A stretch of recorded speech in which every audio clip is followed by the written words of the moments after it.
Hey y'all, welcome back to Horse Range Mountain Farm. So we're in the Historic Rugby Tennessee today, and we're going to go on a tour in a minute of 4 of their buildings here on the property. So we want to take y'all along. Exodus chapter 20 verses 3 and 4. Thou shalt have no other gods before me. Thou shalt not make unto thee any graven image, or any likeness of anything that is in heaven above, or that is in the earth beneath, or that is in the water under the earth.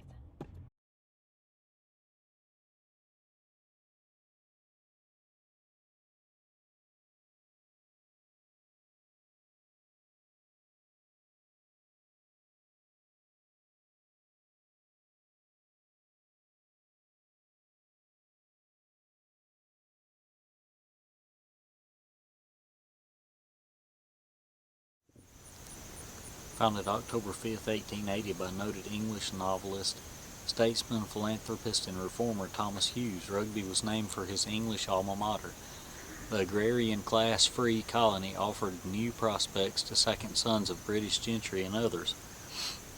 The village featured a church, free public library, school, cooperative commissary, public parks, trails, and gardens, a newspaper, drama club, tennis club, and a cornet band.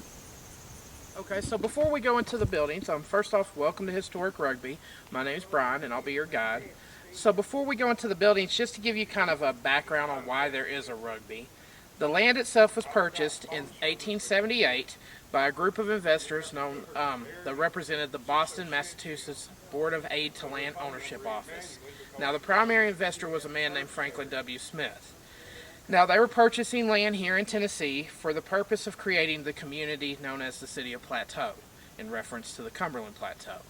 This whole purpose for creating this community, though, was to help the U.S. kind of get back from a recession that was going on. A lot of people were without jobs, especially in the cities and places up north. So the idea was they could leave those places, move here to Tennessee, create this community, and make a life for themselves. Now, that was the initial plan, but between 1878 and 1880, the recession ended. A lot of the people that they were wanting to come to Tennessee were no longer available, so they really needed a whole new investor and a whole new game plan. And that's where the gentleman Thomas Hughes enters. Now, he was an Englishman, he was a lawyer, judge, member of Parliament, but he's most well known for being a famous British author. His most famous book was called Tom Brown's School Days. It was written in 1857. It was basically a novel, but it was based off his experience and his elder brother George's experience in a private charter school in England called Rugby. So that's when we changed from Plateau to Rugby.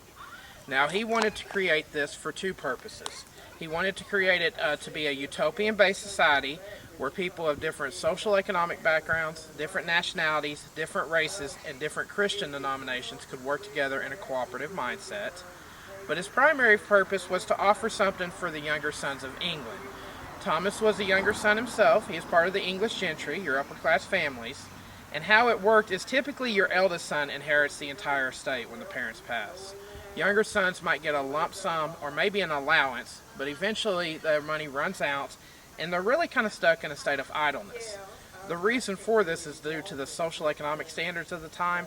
Jobs that would have been available to your younger sons, most of them would be more like what we think of blue-collar jobs. Agricultural, some small business, some mercantile, those type of things. Those were actually more shameful to work in some cases than not work at all. So the jobs that was socially accepted, doctors, lawyers, those always went to the eldest son. So that's what Thomas thought, was that if they left England, came here to Tennessee, they could work those blue-collar type jobs, make a living for themselves, but get out of that social stigma and that shame involved in it. So that was kind of the whole purpose for Rugby. Now, the first place we're going to is back behind us. This is going to be Kingstone Lyle. This is traditional to a Victorian residence built in the 1880s period. This house was built in 1884. It was built for our founder, Thomas Hughes. Now, the irony of this is Thomas never actually lived here. We're going to go on the front side of it. He only made annual visits to Rugby, usually staying no more than 2 months out of the year, and typically in the fall time. But it is traditional to the Victorian residence, and really this house has went through years of use. Now, Thomas Hughes' term for Rugby really ended about 1887. The house itself went on to be used as permanent residence for various families up until the 1950s and 60s. Now, you kind of notice there are some black reefs there. We're getting started into October, which would be what we call Rugby Edged in Black. So along with the tour, we'll actually have displays and stuff focusing on Victorian mourning and funeral customs. So with the black wreaths on the door, this represents that this house is going through a mourning period. They recently have lost a loved one.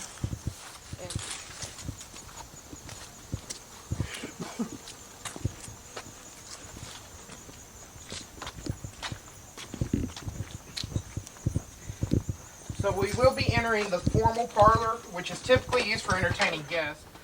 Most of the furnishings in here are original to the 1880s, but we do have some furnishings original to Rugby. The piano is one of them. It's a baby grand. It's one of 7 brought to Rugby during the period. Now this would have been used at both Tabard Inns. These were grand hotels. First one was built in 1880, lost in 1884 due to fire. They rebuilt it even larger in 1887. Second one was lost to fire in 1900. Wasn't a real way to fight the fire once the fire began, so in the case of the inns, they focused on removing a lot of the furnishings and stuff before the fire took it. The 2 statues over there represent Thomas Hughes and his sister Janie. Now, we believe both of them may have been original to Rugby during that time frame. If not both, we know for a fact Thomas's statue was here. It would have been located at a house called Uffington. Now that's farther down the road. It's not used for tours, but it's usually used for small group rental and special events. That house was built for Thomas's 83-year-old mother. Now Margaret Hughes is Thomas's mother. She actually left England, moved here to Tennessee, and lived at Uffington for the remainder of her life. She was 90 years old when she passed. When she would have been accompanied by Emily Hughes, that's Thomas's niece, William Hastings Hughes, Thomas's youngest brother, and then the Dyer family, who were actually paid servants that worked for Margaret in England, and then she paid their way to come to Tennessee. But that's where those statues, or at least Thomas's statue for sure, was at Uffington House during that time frame. So from here we'll head across the hall into what would be a family room or family parlor. We do have it set up as a bedroom since we don't go upstairs. Going up this staircase, you would go to 3 bedrooms.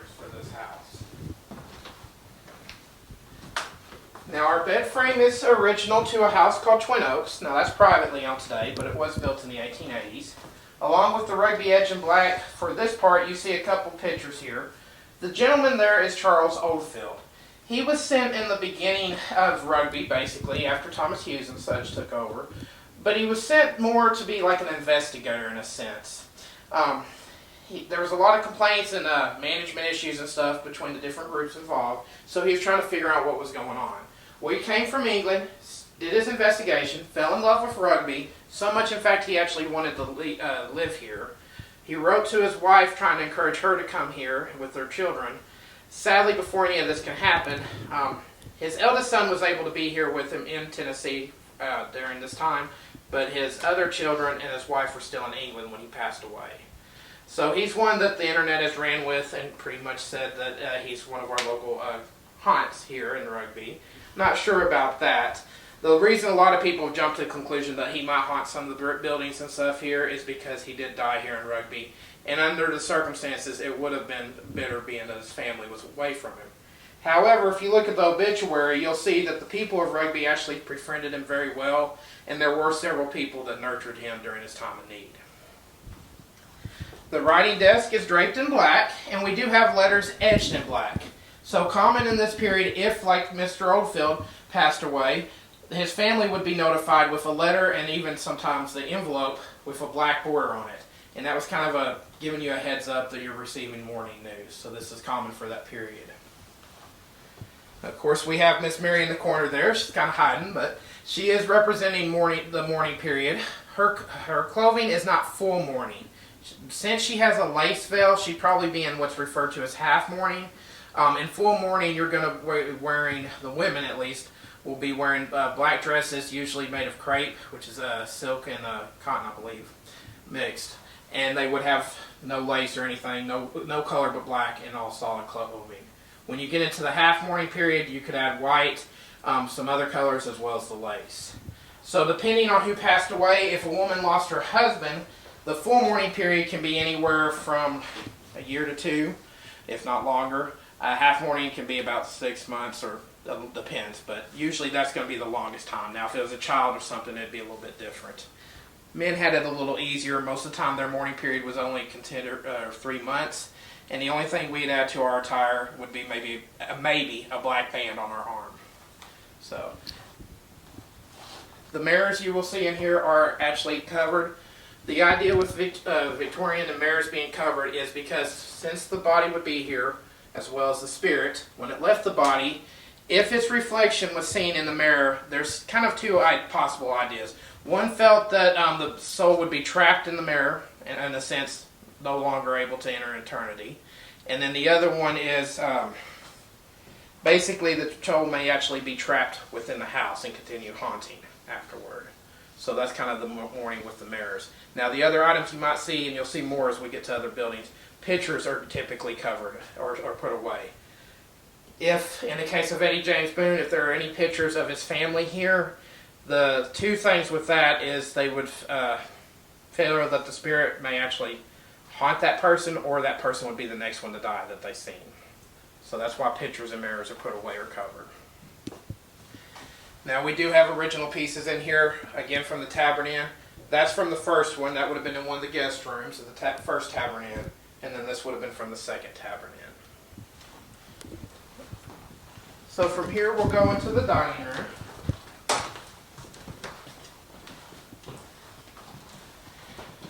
So our china cabinet is from Twin Oaks. Now that house gets its name from 2 large oak trees in the yard. So this was built in the 1880s to represent that. That's why you have the 2 individual portions instead of the solid wall unit. Table and chairs is original to a house called Newberry. Now that still exists today. That's used for overnight lodging. But in the 1880s period, that was actually a smaller boarding house. Buffet is original to Uffington House. So that would have been used by Margaret Hughes. Now a table just has a kind of a small or minimum items out. In the event of funerals, they might offer some type of food or beverage for the people coming to view the body. But it was usually at a minimum. So like the items here, they could do a small tea. And then these represent funeral biscuits. These type of foods were actually made and packaged so you could actually take it with you and leave. The idea was you were not going to spend a lot of time in this house. When the family in mourning actually ate, typically they'd eat in their bedrooms by themselves, away from everybody else. Now on this buffet here, we do have some pictures of headstones and some of the symbolism with the different symbols you find in headstones. Everything from the grasping hands can represent friendship. An open book, like the case of Margaret Hughes up there, that has several different meanings, but in her case, she would have been very literate, so it can represent that. But they were going more with that she lived a very full, fulfilling life. So that's why they use open book for that. Of course, arches, archways of heaven, that's represented. And then there's a variety of other ones that are kind of mentioned you're welcome to look at. Now, you do see some skeleton and skull motifs through the Victorian period, whether it's on the headstones or even in some of the mourning items as well. Now, what we have there is representative of a headstone dating back to the 1600s. It was a sailor, a ship captain who actually drowned. So that's kind of representing Memorte Mori. Now, it literally translates to remember your death or remember your mortality. The idea behind it was to remember that everyone dies, so you should lead a very good earthly life, or if you're a Christian, a good Christian life. So there's different variations of that. But it was a common practice in the 1700s. And then when it gets to the Victorian era in the 1800s, it still was practiced, but it was changed instead. You actually start seeing more pictures, post-mortem pictures of funerals, or in some cases, they would pose the body in different positions with other family members. And the idea for this is just to remember the ones that they had lost. So even though it comes off a little bit more darker than what it means to, they really weren't doing this for any type of bad motive other than they just wanted to connect and remember to the person that they lost. They didn't want to lose them in this case. So there's different translations, different meanings, and subcategories of all that, but that's all what this all ties into as far as the Memorte Mori, skeletons, bones, and those things.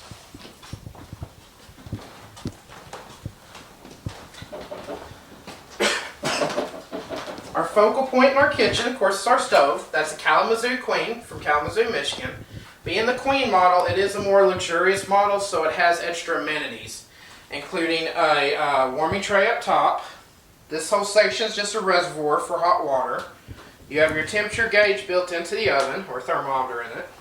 And then the door that's open is where you'd actually put your firewood to heat the entire stove. Now this section that has coils like our stovetops today, it's directly over where the fire would be. So what you can do is you can remove a section or the whole thing, but that allows you to adjust the temperature on your fry pan or skillet. So that's another amenity with it as well. And this piece is original to Newberry House. Now, as I mentioned, Newberry House was a smaller boarding house, but they did offer meals for their guests, so they would have very well used this piece here. Now, there are a variety of other kitchen items all from that 1880s period. A lot of them you still may find today because they really changed the design very little in the following years. So in this shelf, we've got some metal molds. Smallest would have been used for jelly or jam, the others for cakes and desserts. Got a meat slicer, apple core, vegetable grinder. That spice set is actually interesting. That belonged to Margaret Hughes and was used at Uffington House. And then down at the bottom we've got some fuel canisters for like your oil lamps and such, some ice tongs, and a variety of other items. In the pantry we do have a hand crank butter churn, which is style for the 1880s period. And then right in front of that is an ice cream maker. Now you can still find that design even today, but that particular one is dated 1881.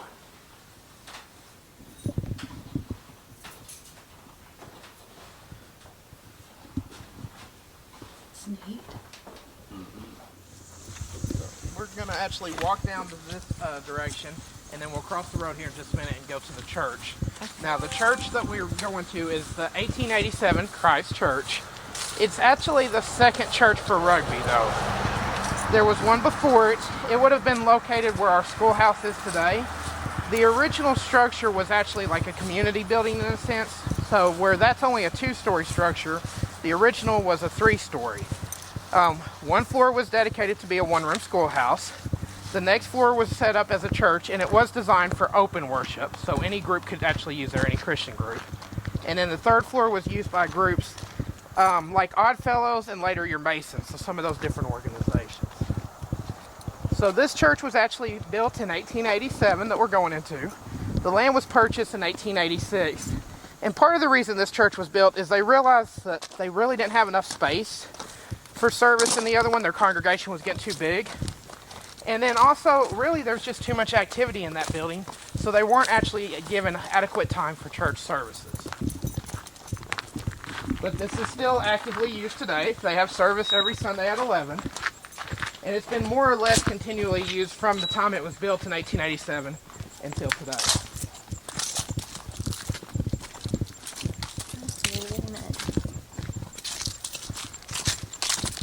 Now y'all are welcome to follow me in when we go inside. You can have a seat in the church pews, and I will be back in just a second. I will have to go to the other end of the building to disarm the security. Okay.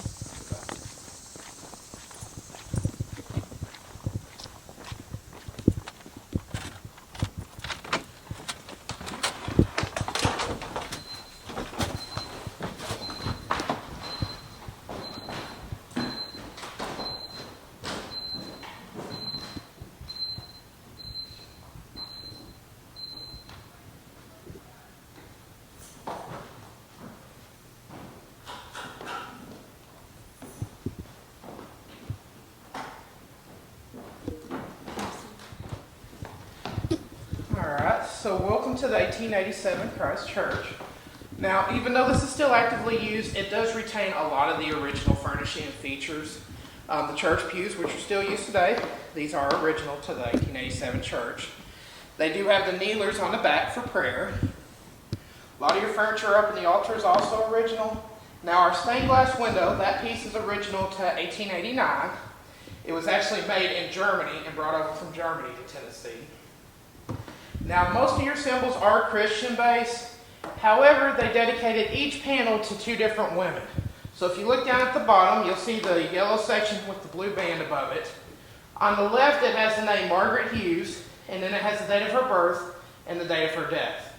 Now, Margaret Hughes was Thomas Hughes' mother, and really when she arrived here, she kind of became the heart of the community. Now, initially, her and Emily them were living at the Tavern Inn. Uffington was not completed. But once Uffington was completed, she did have dinners and other social gatherings at Uffington just to make it more comfortable for these young men that were coming here, far from their loved ones and friends. So she's known for that. She had to entertain guests regularly, some of which really had no reason to come to Rugby other than they wanted to meet the mother of the famous author, Thomas Hughes. So she had to deal with that. She donated money to the church, the library, the schoolhouse. So she really became like the heart of the community, and she was affectionately referred to as Madam Hughes by the colonists. The other woman is Mary Blacklock. Now, Mary Blacklock was the elderly mother of Reverend Joseph Blacklock. Now, Reverend Blacklock came here from England. I think prior to coming here, he was more of a Methodist background. But when he came here, he took over all church worship for the first church in here in Rugby. So with that in mind, he was over church worship from 1881 when they arrived until 1887 when his family actually relocated elsewhere. Now his family, including his mother, his wife, and 7 sons, they purchased the original reed organ for church worship. That's the piece in the back corner over there under the model. It was brought over from England, used in the first church and schoolhouse until 1887 when this building was built. It was gifted to this building, and they were still using it, I believe, until the 1930s and 40s, if not 40s and 50s. But it doesn't function anymore, sadly. However, it's actually older than Rugby. The piece is dated 1849. Another piece original to the first church, still using this one today. This church has 2 original alms plates or offering plates. This one's the oldest of the 2, though, and it is actually dated 1884. Very intricately carved on it. But then this one is actually inscribed. On the back it says, "For the love of Tom Brown," and then the artist's initials HLF. Now that artist was a man by the name of Henry Fry. He was a very skilled artisan, as we can tell from this. But before he ever carved this piece, he was already known for carving one of the thrones for Queen Victoria. And then in later years, he helped restore original wood carvings that can be found in the White House in Washington, D.C., and then George Washington's Mount Vernon home. So that's an interesting piece. And as I mentioned, this piece is still used today. Other original furnishings, the glass and the metal from these hanging lamps. These are original to the oil lamps that were donated to the church in 1891 by William Henry Gilliatt and his wife. In that time frame, William Henry Gilliatt was one of the major investors in Rugby, very much involved in Rugby, but he was a tobacco merchant where he got his income. Now, they donated these in 1891. These would have been here and then modified in the mid-1950s to electricity. But they did keep the glass and some of the original metal features. Now, in 1899, another connection to the Gilliatt family. This actually goes through their children. They had twins. It was a brother and a sister. The brother was Vivian Gilliatt. The sister was Sarah Gilliatt. Now, in 1899, instead of doing 2 separate wedding ceremonies in here, they did a big double wedding that was actually the big community event at the time. But that took place in this church, and we do have a picture in our records from 1899 of the wedding party standing out front of the church. So that's another connection as well. The paintwork on the sides of the stained glass window, the fleur-de-lis symbol there, does represent the Holy Trinity. That's buttermilk paint, and it's never been restored. So that's original. And that's just a few of the stories that you can talk about with this building. Unfortunately, in our tour time, we don't have enough time to cover everything. That covers the majority of it.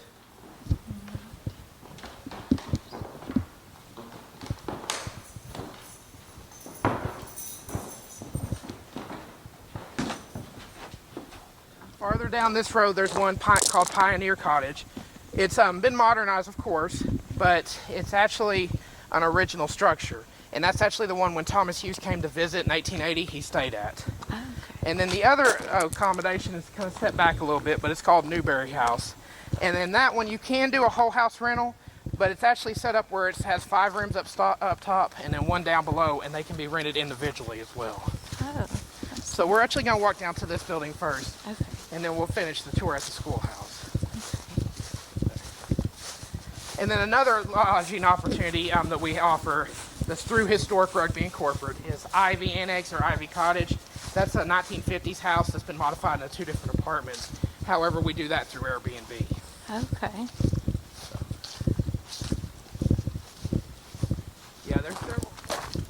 And what is this building now?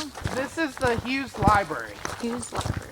So this was opened October 5th, 1882, and it was designed to be basically a public library for the time. Now this is another one that a lot of the original details and stuff, the design layout of the building, that's all very much original to when it was first opened or first built.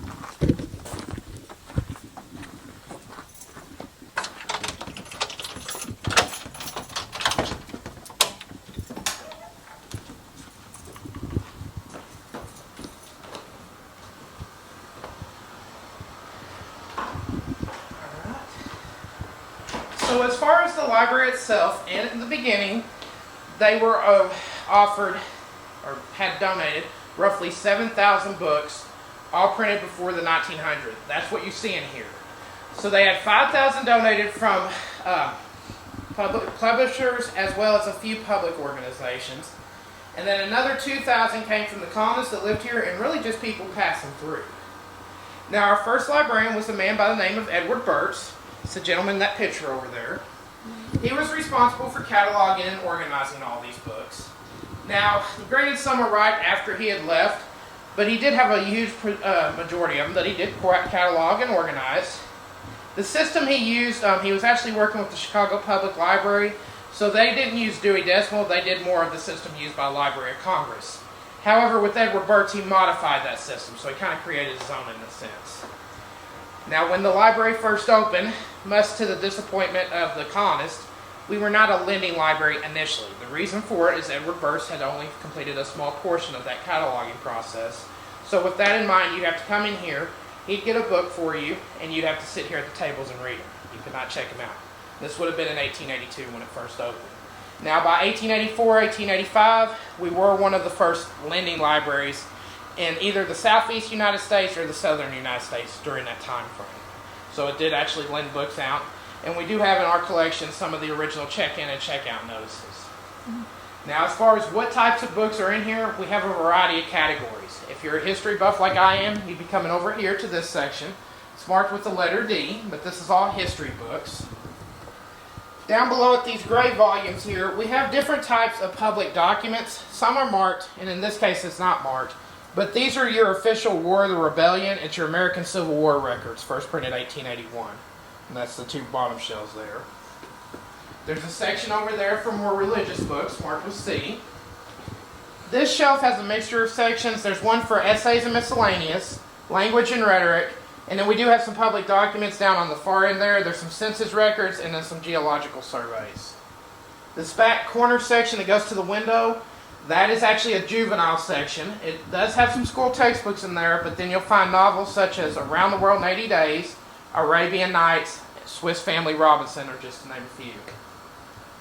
This section over to the, what would be my left corner, this is all prose fiction. Within prose fiction, we do have the complete works of Charles Dickens, these brown books and the two green books. This section is more scientific. And then down below we do have some magazines. Some are Harper's Weekly, Punch, which was a satirical magazine printed in London at the time. On the other side of this shelf you have two sections. One's for gardening and agricultural and one's for travel. We do have a small section over here dedicated to domestic science. Some of these books are titled Advice and Counsel to a Wife and Mother, Advice and Counsel to a Housewife, Common Sense in the Household, Lessons in Cookery, a New York Cookbook, What Girls Can Do, and then the toilet.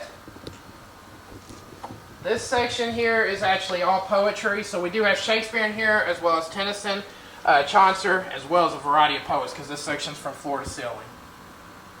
More public documents down here. There's some Secretary of War reports, engineering reports, just some of the few that are in that section. Section behind the librarian's desk is autobiography. Then those books up there are more public documents. It's Massachusetts land deeds. And then coming down the side here of the door, you have a reference section with Encyclopedia Britannica as the second shelf from the bottom. Now as far as rugby etch in black, we do have a few displays in here. Of course, this one here goes into the beginning of rugby when they suffered from a typhoid fever epidemic. Now, according to the rugby and newspapers, you had roughly 23 that had symptoms of typhoid.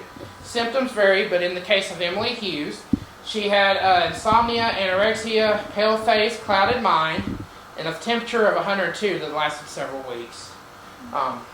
From that, though, they did have some casualties. There were 7 colonists that passed away during the months of August and September 1881, and then your 8th final victim of typhoid was March 1882. So some of these items we have here, of course, deal with the victims that actually passed away. We have their names and some obituaries found in the Rugby newspaper. There's some medical stuff as far as how they would have treated the symptoms, different medicines. Castor oil would have helped to treat diarrhea and some of those symptoms. Of course, they used lead acetate and Dove's powder or opium, basically. Those were some of the others they used. A lot of these things would have been mixed with like whiskey or brandy or something just to make it easier to take. The surgical stuff there, now they didn't really have to do surgery on the person as far as this person ill, but they did have to do some post-mortem autopsies and such. And the whole purpose of this was trying to figure out where the outbreak occurred from. Now, there were 3 physicians working on it. The one that was a Rugbian physician was Dr. Kemp.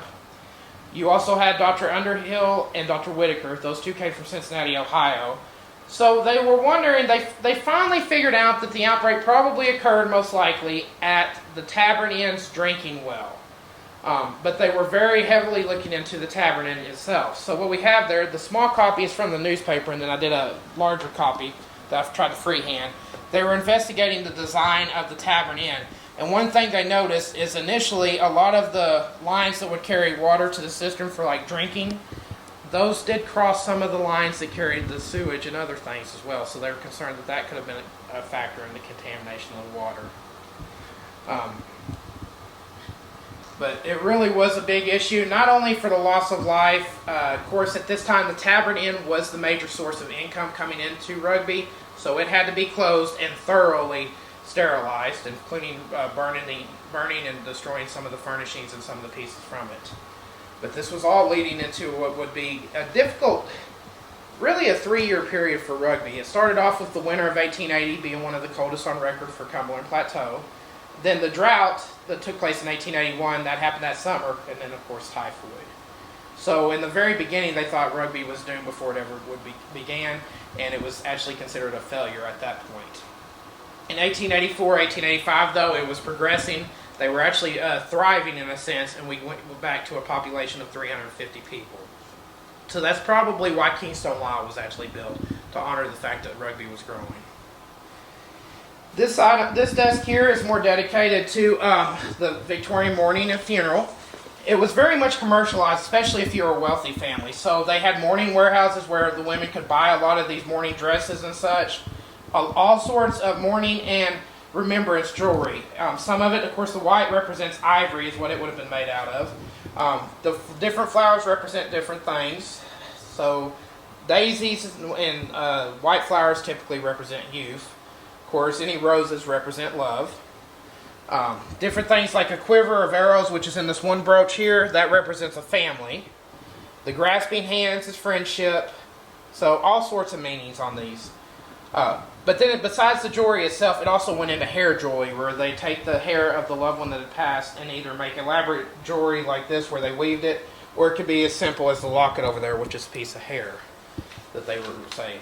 And in some cases it wasn't jewelry at all. What we have a replica here is actually a hair wreath, and this is basically a display they would make with the wreath, the hair jewelry and such.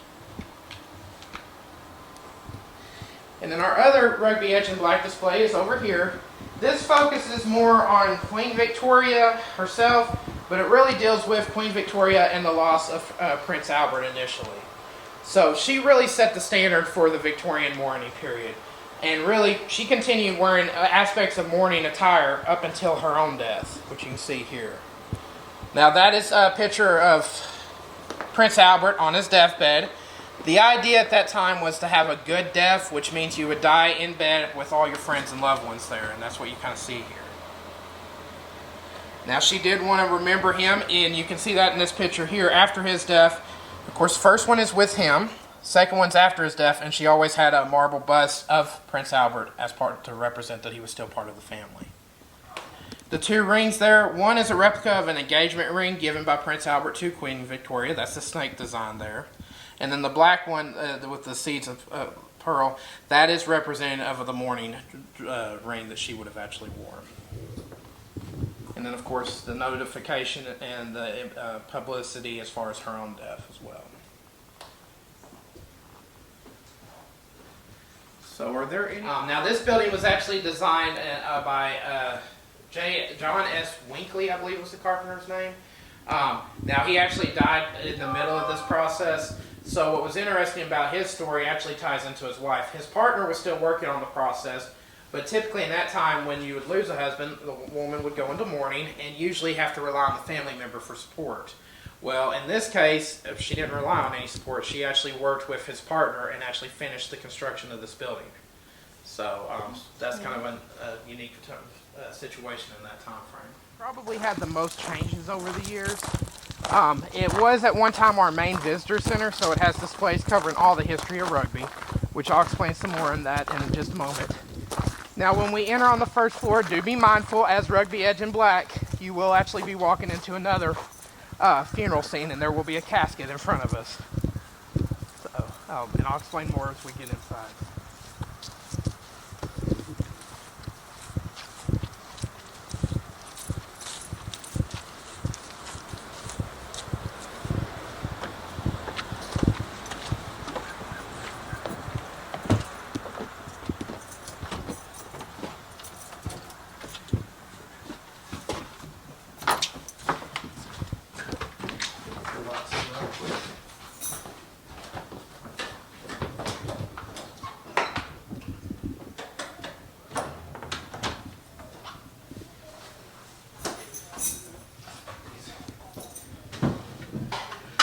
So, of course, the coffin in front of you, that is actually representing Margaret Hughes, Thomas Hughes' mother. Now, she did pass away in October of 1887, so this is in memory of her. Now, why we have this here instead of like Kingston Law or one of the other locations is because, as far as we can understand, she didn't have a funeral inside her home, probably because of the nature that she's a very public person here in Rugby. Her funeral took place in the original three-story church and schoolhouse that would have been located here before this building. So what we have here, of course, we have a picture of her headstone that was chosen for her, a picture of Margaret Hughes, and then we have a few other items here on the side here. The letter, or the envelope there, goes back to the letter etched in black. That was actually the envelope sent to notify Thomas, who was already heading back to England when his mother passed away. That's how the original three-story structure looked like that her funeral would have took place in. And then this is Uffington House as well, a drawing from that from Harper's Weekly. Now the family crest, that was actually found in one of the books that we still have of her collection, her private collection, and it was a copy of one that she had actually in the front of one of her personal books. So that is the Hughes family crest, though. Now, as far as the building itself, so this building was built in 1907 to replace the three-story structure that we have there. That building was lost to fire in 1906 from a residence back behind it that the fire initiated in. It spread from the residence and burned both buildings pretty much to the ground. So they built this a year later on the foundation of the original. But since the church was already well established, this was a two-story structure. This would have served as a one-room schoolhouse. Second floor for a short time after 1907 would have been used by the Masons. Now, eventually that order disbanded. There were a few accounts that maybe students ate lunch on the second floor, but really the second floor was not utilized that much. It all was on the first floor, and the school was active as a school from 1907 until 1951. After 1951, the building went vacant for less than a year. It then became the temporary home of the Pleasant Hill Baptist Church for about 2 to 3 years. And then it was more or less vacant until 1980. Now in 1980, the Rugby Restoration Association purchased the building. They renovated the building, opened it as our main visitor center in 1985. Now when it opened as our visitor center, that was just this first floor here. Second floor was closed to the public. That became the offices for Historic Rugby, and it still serves as that way today. That's our offices and still closed to the public. But this served as our visitor center from 1985 until about 2006, 2007, when we had the other building built. So what I'm going to do is I'm going to give you a general walkthrough of all the displays here. However, if you want to spend some more time in here on your own, you're more than welcome to. The only thing I ask is after I leave here, just go out the door we came in and just push it shut. So we're going to start on this end. Of course, our display here is focusing more on education here in Rugby. So you do have a little bit of information about both schoolhouses, as well as some original desks and stuff from this building. Now we did add some interactives with the slate boards and the chalkboards, mainly because those are starting to become a thing in the past in school. Children today don't even know what they are. And then we do have, which would be traditional to this time frame, even though those rules for students and rules for teachers is 1870s, that still would have been the same rules held by the students in this school as well.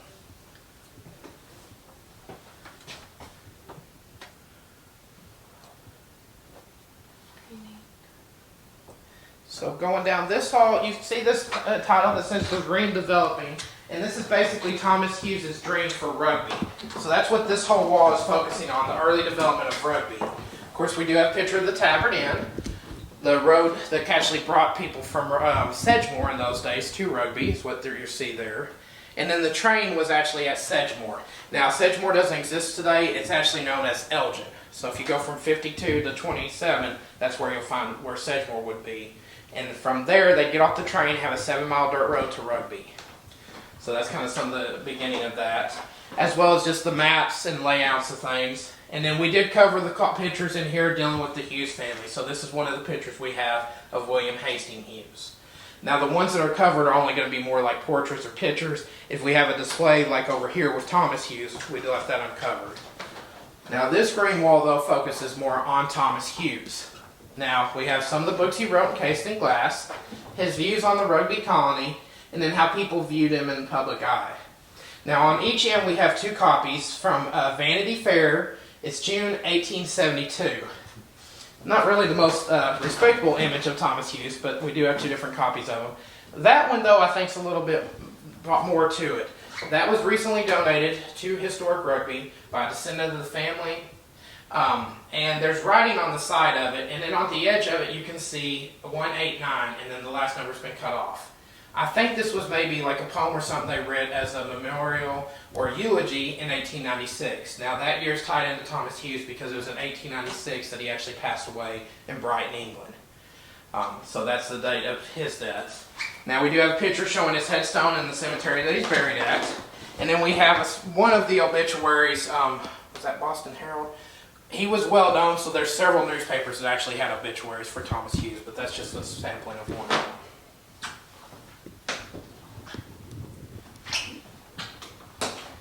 So from here at the small display over to the corner, it does have information about our commissary and such. Our commissary today is a reproduction.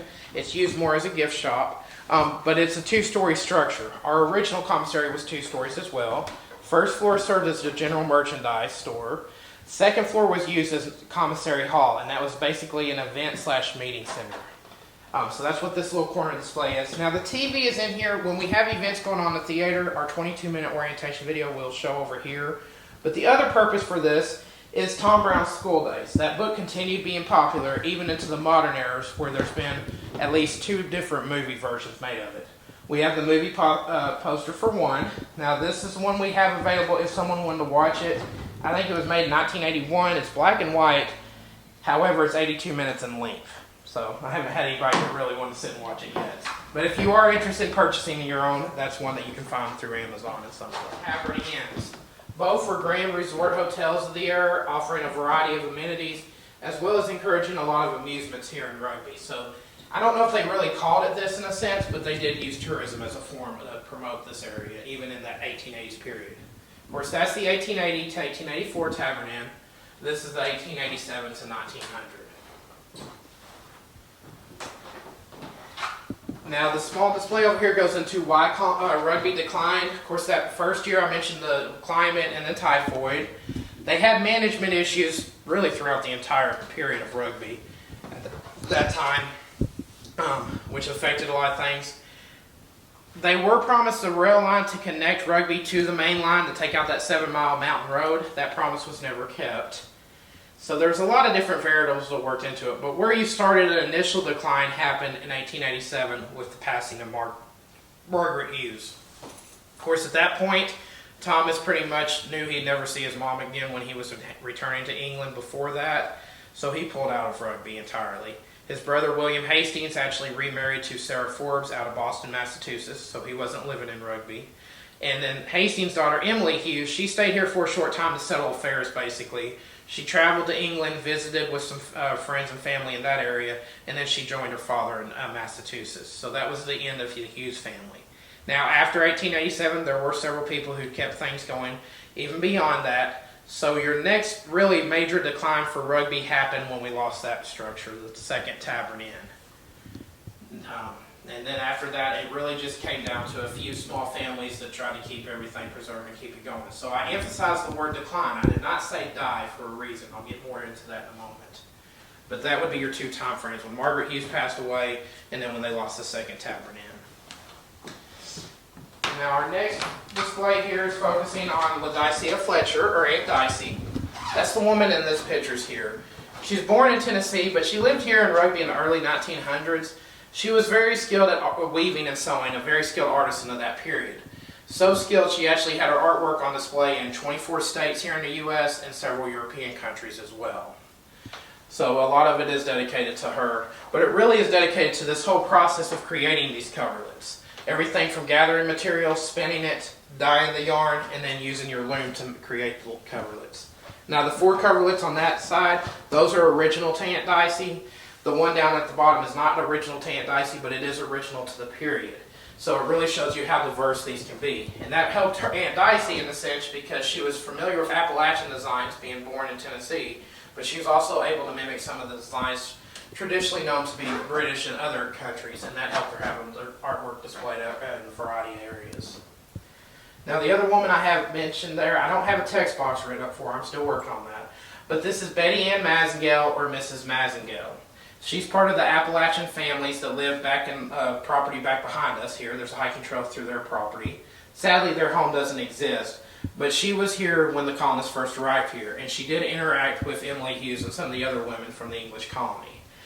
Emily mentions, and it's actually in our orientation video, that Mrs. Mazengale showed her how to card wool and spun some to show them. And then they sat and talked after dinner for a little bit, and then Miss Mazengale she actually smoked a pipe while they were talking. So they did actually interact. Of course, it seems like the Appalachian folk here were skeptical of the English colonists, but they were very hospitable. And Thomas Hughes even mentioned that they'd offer their own bed to anyone in need. So that was a mixture of cultures here. Now our last 2 displays, this just gives you a glimpse of our English colonists that were here in 1885. But then it starts showing you that there has been a sense of community that survived really up until the modern era. So that's kind of what you see here. And of course it comes over to this display. This is where the dream is getting rebuilt. And this goes into the Rugby Restoration Association, which is the predecessor to the agency I work for, Historic Rugby Incorporated. It was started by this gentleman here named Brian Stagg. He was only 16 in 1964, but he lived in the next neighboring community of Deer Lodge, so no more than 12 miles from here. But he just fell in love with everything here and wanted it to be saved. Now his intention was to get an organization to take on this role. When he went looking for help, they kind of redirected him, told him to form his own organization, which he did, and that was the Rugby Restoration Association. He served as our executive director until his death in 1976. After he passed, his sister Barbara Stagg became the executive director, and she retired in the early 2000s. So what this became is Historic Rugby Incorporated. It is a 501c3 nonprofit organization. Our current staffing is 7 paid employees, and that includes part-time and full-time schedules. We are heavily backed by volunteers in the community and from other areas as well. And then our board of trustees is all volunteers as well. So the funding for this organization and what basically protects these buildings and such comes directly from tour fees, lodging fees, donations, and memberships. So thank you for doing the tour because that's what funding it. It does get a little confusing though, especially since you guys have already been in the visitor center. You notice we have the National Park Service logo, and we do currently have a park ranger named Mark. So Big South Fork River Recreation Area is the National Park Service. Their property borders Rugby down this road a little ways, and it's actually closer to where the Laureldale Cemetery would be. There are 2 hiking trails there that they maintain. It's the Gentleman's Swimming Hole and the Meeting of the Waters. Now, even though they maintain it and interpret it as part of the Big South Fork region as a whole, those trails actually tie back into our early colony, and that was actually popular meeting spaces and enjoyment for the colonists that lived here. So how that works is they're a partnership with Historic Rugby Incorporated. They're not directly involved in any of our funding. Occasionally there are grants that we can apply for through the National Park Service, but then the other option is they do sometimes rent some of our facilities for district meetings and such and trainings. But that's really the only financial connection there. It's just strictly a partnership, two agencies working together. Another aspect of that is Tennessee State Natural Area. The Rugby Natural Area is property on this back end of Rugby here. 762 acres of land, I believe. There's several hiking trails through that property, but it's ran or maintained by a Friends group. Actually, 90% of the maintenance, over 90% of the maintenance, is done by the Friends of Rugby. That is all volunteers, and then the few rugby staff help out as well. So that's another partnership. And then within these partnerships, although I've already mentioned there's lodging and gift shops that are part of Historic Rugby and corporate, there's private individuals that have a restaurant, lodging, and some of those mixed in as well. So when you look at all these different groups working together toward Historic Rugby, what you really get is basically the extreme definition of a utopian community. So one that gives credit back to Thomas Hughes, because that's the community he tried to create. Even though it declined, what's interesting is it's still alive and well today. So that's unique because utopian communities have been tried all over the world, all throughout history by a variety of people. The vast majority of them, you can go to those sites and you might find a memory or a story, but sadly there's nothing tangible left. It's all been lost to time. Even those that still have the tangible evidence, they don't truly have the diversity of the utopian community mindset that rugby has today. So when we look at that, we're probably part of a small handful that still live on to this modern utopian mindset. Doesn't mean that everybody gets along, because that's one of the other problems with utopian communities, is usually they don't all work together. But it does mean that we all work together in the sense to support and keep this idea, the traditions, and this mentality of historic rugby alive. And that's the unique thing about it. And our visitors can be a part of this as much or as little as they want to. If you're here close enough where you can come back and take part in special events or to go hiking on your own, you're more than welcome to do that. Even if you're not living close enough, we do have several supporters who follow along through social media and our newsletter, and they still feel like they're a part of this community. So that's kind of the unique thing that we offer here. So at this point, if you do have any final questions, feel free to ask me. But if not, if you do run across anything after you look around some more, I'll be over at the Visitor Center and we'll help you any way I can. Okay, thank you You're so welcome. much. Thank you. Yep.